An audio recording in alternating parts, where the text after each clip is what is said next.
Renault serait hospitalisé dans le nord de la France et la grande question c'est le nord de la France, est-ce que c'est vraiment un bon endroit pour soigner son alcoolisme?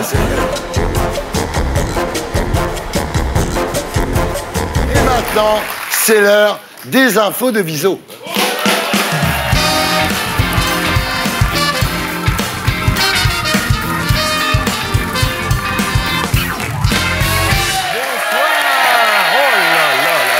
Quel accueil! Il y a de plus en plus de Belges, Thierry, qu'est-ce que vous faites? Il n'y a plus que des Belges, il n'y a plus que qui nous font rire. Bah, c'est déjà pas mal.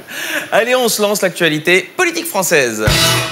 Macron veut réorganiser l'islam de France. Alors, pourquoi pas? Il n'est pas si mal placé que ça. Des gens qui se mettent à genoux 5 fois par jour, ça lui rappelle Christophe Castaner.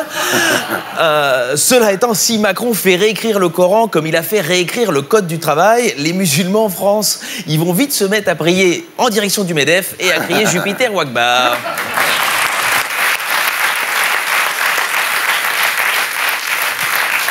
France toujours, Gérard Collomb se dit obligé de faire du tri entre les migrants. Alors, au cas où vous n'auriez pas eu les informations sur les critères, moi je les ai. On va le voir, c'est non pour tout ce qui est syrien, soudanais, irakien, rom et afghan. Mais en revanche, c'est oui pour tout ce qui est suisse, qatari, saoudien et Neymar aussi, c'est bon.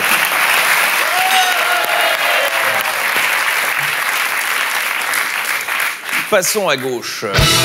François Hollande serait en train d'achever un livre sur son quinquennat. Alors, évidemment, on en a tous rêvé de le voir sortir. Désolé pour ce moment, évidemment, mais le livre s'appellera « Les leçons du pouvoir », sortira le 11 avril. François Hollande y évoquera les réussites et les erreurs de son quinquennat. Alors, d'après mes informations, tout ce qui est réussite, ce sera abordé dans le chapitre 1.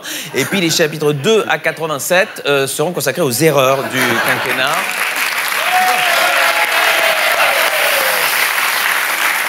Faire plaisir à Monsieur Estrosi, après tout, il vient jusqu'ici. Oui, ça fait plaisir à Estrosi, je suis pas sûr que ça fasse plaisir à Arditi. C'est très bien. Quand on se moque de François Hollande, ça ne fait pas plaisir, en fait. Mais qu'est-ce qu'il me raconte? Et de quoi on parle? Je continue tout droit, vous en demandez pas. Allez-y. Politique internationale. L'avocat de Donald Trump affirme avoir versé de sa poche 130 000 $ à l'actrice de film X, Stormy Daniels, pour qu'elle se taise. Si on la paye 130 000 $ pour qu'elle la ferme, j'aimerais savoir combien on la paye quand elle l'a ouvert.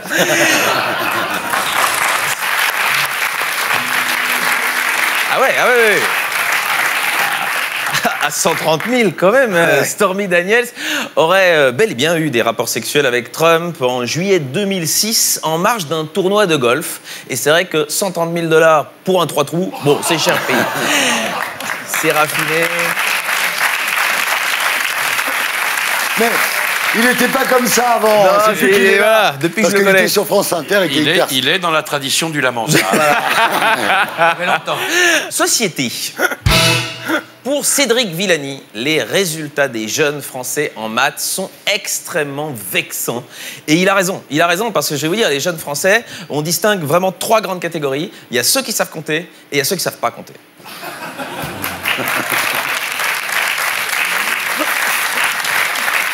Mais surtout, ce qui risque d'arriver, si vous êtes nul en maths, les employeurs ne vont plus vous calculer. Et ce brillant jeu de mots me permet d'assurer une transition vers un article intéressant du Figaro, qui sont les 5 métiers qui auront le vent en poupe en 2018. Alors, je vous dis tout de suite, chroniqueur chez Thierry Ardisson, c'est pas dedans. Ouais, c'est triste. En revanche, il y a vidéaste, jeux vidéo, coach de robots, ingénieur et intelligence artificielle, tous des trucs, je comprends pas. Alors, j'ai fait moi-même mon propre classement de ceux qui, je pense, sont vraiment les 5 métiers porteurs en 2018. En 5, auteur de vannes pour Thomas Sisley. Ça va être très demandé. En 4, généalogiste de Claude François. Ça risque d'être nécessaire. En 3, logeur pour Jawad. Pas prêt de tout de suite trouver un appartement, lui. Comment il a laissé le dernier. 2, avocat de Nordal Lelandais. Ça, c'est beaucoup de boulot. Et évidemment, 1, notaire de Laetitia Hallyday. Ça, je peux vous dire, ça va baisser.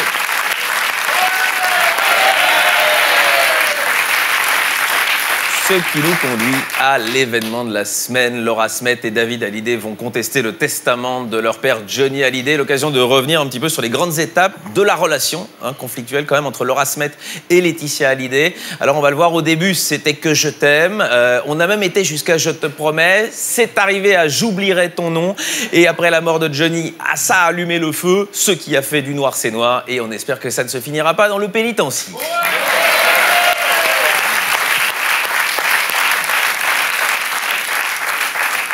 People, encore autre légende, Renault serait hospitalisé dans le nord de la France. Et la grande question, c'est le nord de la France. Est-ce que c'est vraiment un bon endroit pour soigner son alcoolisme? C'est un petit peu comme si on envoyait Gérald Darmanin en Thaïlande pour soigner son addiction au sexe. Pas très malin. Sans transition, santé. Un jeu vidéo pour mieux détecter justement l'alcoolisme féminin qui passe trop souvent inaperçu. Alors bon, moi, un jeu vidéo, je trouve ça ridicule. La meilleure façon, je pense, de détecter l'alcoolisme féminin, ça reste le test de grossesse.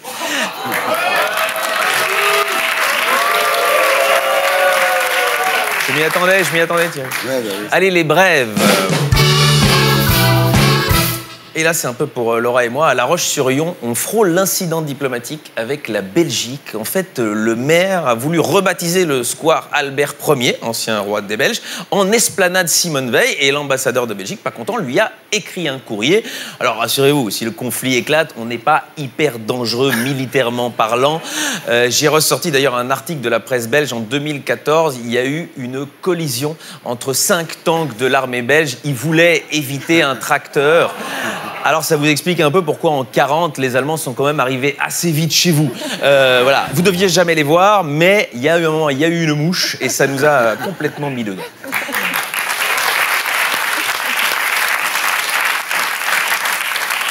Et la dernière brève, la police écossaise passe près d'1 heure à tenter d'immobiliser un tigre en fuite avant de se rendre compte que c'était une peluche. Alors moi, je veux bien défendre les policiers, mais apparemment, pour être policier en Écosse, il faut les mêmes compétences que chez nous.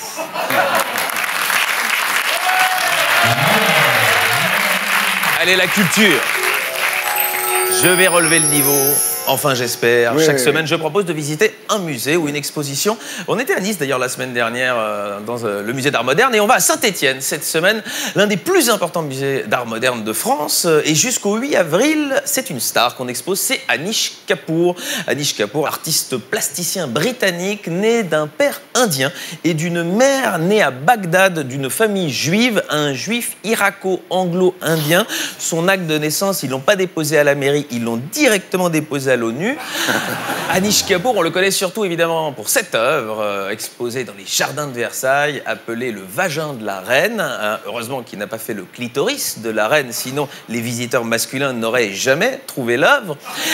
Mais il y a également d'autres genres d'œuvres ici. Alors, bon, il ne s'agit pas de l'anus du roi, bien évidemment, mais œuvre intéressante quand on sait que l'artiste a acheté cette couleur. C'était en 2016, Anish Kapoor a acheté le noir le plus intense au monde. C'est sa couleur, elle lui appartient. Et je crois que Nadine Morano était également intéressée par acheter cette couleur, histoire de pouvoir dire non, je ne suis pas raciste, j'ai moi-même une couleur plus noire qu'un noir.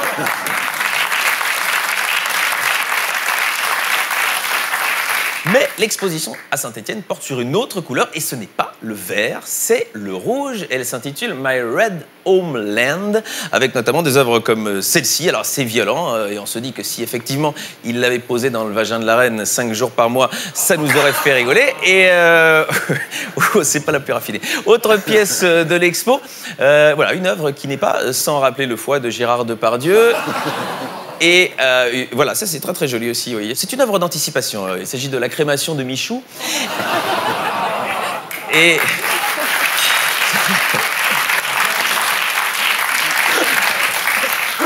C'est bientôt fini, Arditi, je vous promets. Après, je m'en vais loin. C'est pathétique. Oui, je le sens, je le sens. Alors, allons-y.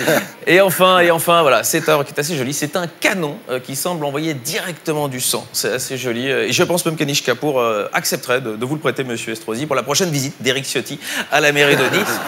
Allez donc tous au musée d'art moderne et contemporain de Saint-Étienne, parce que l'art, c'est comme la politique. C'est pas parce qu'on n'y comprend rien qu'on peut pas en parler. Bravo! Vive les Belges! J'étais avec Louise Aurel. Et pour être sûr de ne rien rater de Inarditube, abonnez-vous et mettez un pouce bleu.